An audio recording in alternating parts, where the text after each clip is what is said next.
Эмээ хоёр Испанд нэг дэлгүүр хүнсээ авах гээд ороод ирсэн чинь.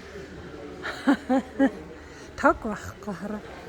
Сонирхолтой л юу ч харагдахгүй уцсныхаа гэрлийг асаачаал.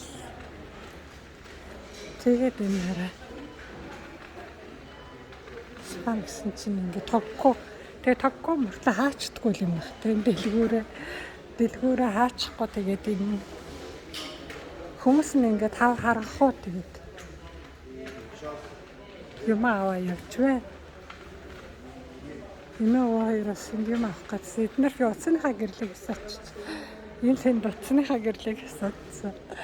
За одоо энэ үүднийхаа кассныхаа тэр хавраа болохоор цогтынхаа гэрэл бас арай гайгүй юм байна.